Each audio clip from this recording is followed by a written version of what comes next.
Damn, son, where'd you find this? You hear them bells, baby.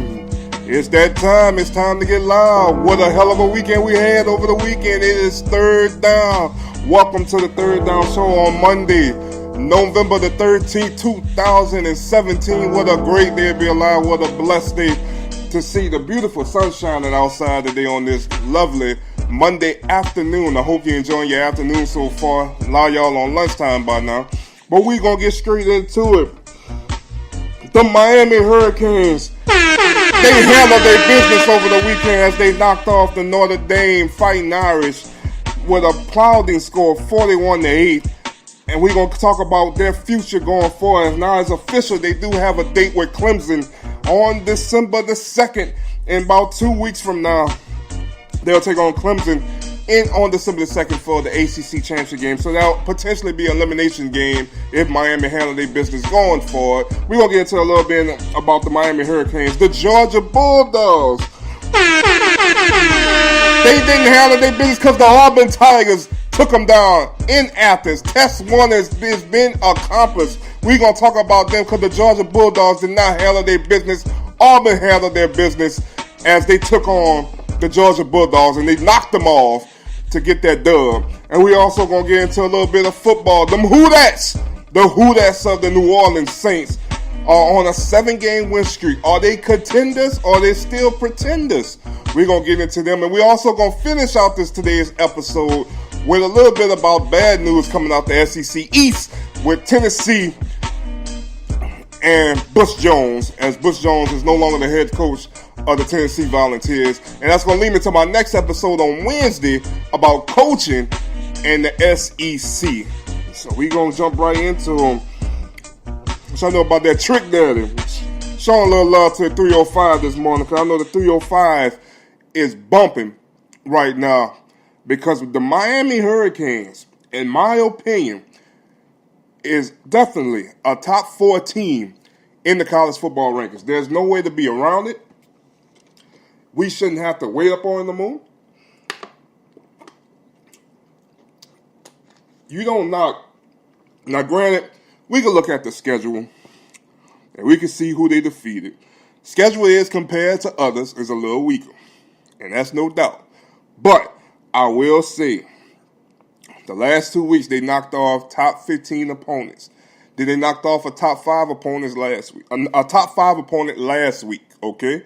So, I don't see why some people say, well, they still don't deserve to get into that 4. I say give them that 4. Make sure they're in the 4.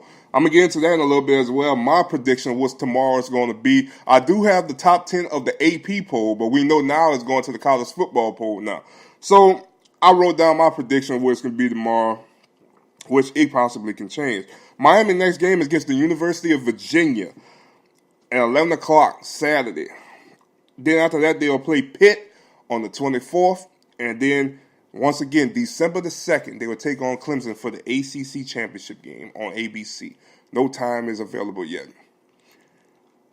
Now, this is great for college football. College football, this is one of the more exciting programs over the years. When you think about all the NFL talent, from Ray Lewis, Ed Reed, Frank Gore, Jonathan Vilma, Jimmy Graham, Greg Olson. There's so many great youth guys, Michael Irvin. I could keep going on and on and on and on and talk about guys that came from the University of Miami. Famous alum like The Rock, he came from Miami. There's so many great alums from Miami that's now have very productive careers in football or something else. The Miami Hurricanes are back, and that's a plus for college football. That makes teams very, very scared again. Now, my opinion, I expected Notre Dame to win this game. I really did. I expected it to be a close one. But I had Notre Dame winning this football game. Not by a lot, but maybe by no more than 7 points to 3 points. Going on the road to really show that now they are more of a contender team. So it's official to show that Notre Dame was a pretender, not a contender. Okay? Now, Miami has proven that they knocked off a Notre Dame team that was number 3, that was in the hunt, that was playing some good football at the moment, and only had one loss to Georgia. And now it make you wonder how great that Georgia loss was to a certain degree. I don't know what's going to happen going forward for the Notre Dame Fighting Irish, and I'm going to get into my prediction where they're going to stand in the college football playoff. But, even so, you look at the one game they did lose to Georgia. They lost by a point, okay? Everybody else, remember a few weeks back I said that Notre Dame with USC would potentially be an elimination game, where they eliminated USC and they annihilated them at home. Couldn't handle their business on the road to defeat Miami. So I think this team is pretty much done for the year. Maybe if the spread was a little different, but they also an independent school as well. Even though technically they are ACC school, but not football, they are independent. So it's not too good for Notre Dame. I think Notre Dame's season is potentially done. But Miami, on the other hand, is the future is looking bright. Even if Miami don't get to the championship game this season, I think going forward, this is especially while Florida State and Florida is down. This is the time when you take back the state that you feel like you own. You don't let them two programs to come back and take more recruits in your backyard in Miami, all in that down south area, and bring them up north between Gainesville and Tallahassee. So this is the time when you really put your stamp of dominance and you let both of them programs know you're not coming to Miami no more taking our players. This is important for the U going forward, and I'm excited to see what they're gonna do for the rest of the year. So to my dad, and to all his friends out there in in Titusville, Florida, and the Orlando area, shout out, congratulations. This is a great. Y'all officially back on the map for this week. Handle your business for the rest of the year, and then when you play Clemson in December, really try to handle your business, because there's no way the voters going to be able to keep you out, especially finishing the year at 12-0. So it's going to be fun watching them cats going forward.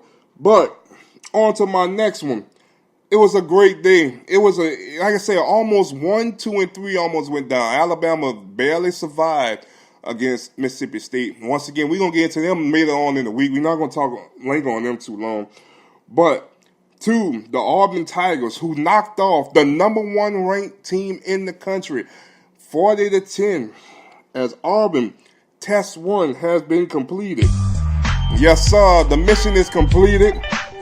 And Auburn is now having to their second test. They're going on to the second mission, and they're going on to play ULM this weekend at home. And I think that stadium going to be rocking. I just said like this, ULM is not a good football team. And I don't have a lot of respect for that Sun Belt Conference. But let me tell you something. Troy did come on LSU's homecoming, and they beat LSU on their homecoming. These small schools have a lot to prove, because some of these small schools with the players, they're always going to feel like they could play at these programs, and they never got the chance and they got overlooked. This is the team, to me, one of the more bigger threats on their schedule compared to Alabama. But I think ULM has a golden opportunity to take advantage if Auburn don't take them serious. Now, I do believe that Auburn going to take this game serious, but if they don't show up and pay attention to details the same way they did to Georgia, this might be a different ball game going forward. They got a 99.9% chance to win. Don't blow it. Handle your business while you got the chance to handle it, because next week is going to be the big one. I know Alabama's the team that you ready to put your chops on to still keep you in contention, but Auburn has to handle their business against ULM. I can't stress that enough. Because somehow, some way, when you know you're better than another team, you play down the competition. Auburn, please don't do that and make an embarrassment for yourself and for the conference. Just like LSU did, they overlooked Troy, and Troy was a well-coached football team on that day, and they came and got the dub on homecoming. amazing. Very, very amazing. But one stat that I thought that was very amazing. Very, very amazing. Now, I always said for a long time about the SEC, especially over the years, especially the last 2 years, when Leonard Fournette went down, I said between Chubb, Fournette, and Darius Geis, those were your head horses of running backs in the SEC. Now, since Fournette is with the Jacksonville Jaguars, I for sure, especially on the preseason, I said Chubb, Geis, and pretty much everybody else fall into line, or your front runners, your headhunters for the SEC of your best running back. Now, Kerryon Johnson, to me, who probably going to be the best SEC running back, probably win that award this year. Kerryon Johnson had 32 carries and 167 rushes on the day against against Georgia.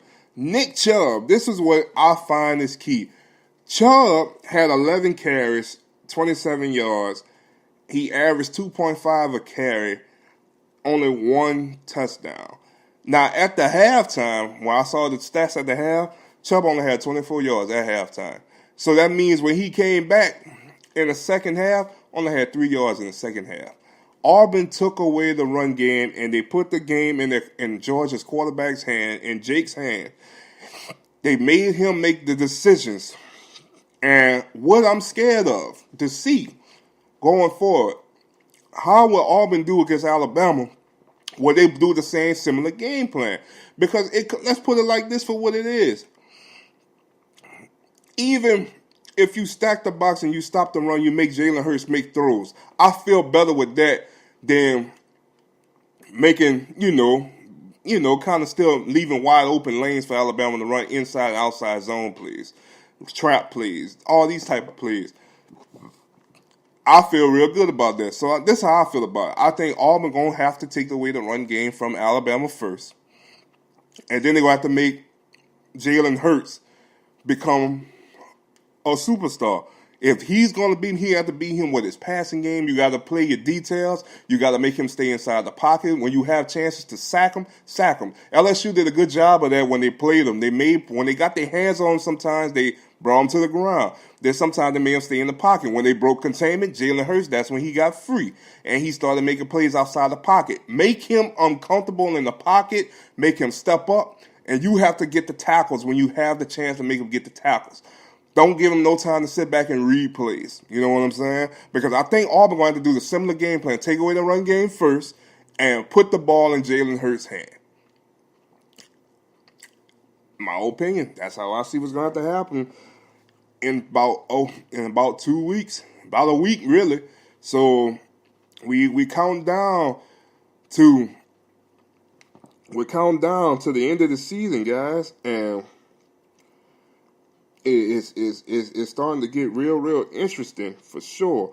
I don't know about y'all, but I'm excited about what's going to go forward in the SEC, especially when it comes down to this Iron Bowl. This Iron Bowl is going to determine how far Alabama has grown up, because Alabama has picked the wrong time. In my opinion, Alabama has picked the wrong time to play down the competition. They haven't been playing their best football the last couple of weeks. Even though they've been winning beat LSU by 14, and they beat Mississippi State by 7. But once again, I'm gonna lead this to my point going into the middle of the week report. Almost like they playing off of talent, and the coaching is not there. And I think coaching is still there, but talent has kind of put them over the edge these last 2 weeks. So it's going to be fun watching Gus Malzahn versus Nick Saban in 2 weeks and see who's going to be the better one to really get their guys prepared and not based off of talent. It's just like at the end of the games, one thing I saw by Alabama, the true 5-star talent started to show what Mississippi State lacked of. It's just what Mississippi State played so hard, and they missed some opportunities in the red zone. They just didn't handle their business. You can't kick field goals with Alabama. You have to score touchdowns. It's a fact.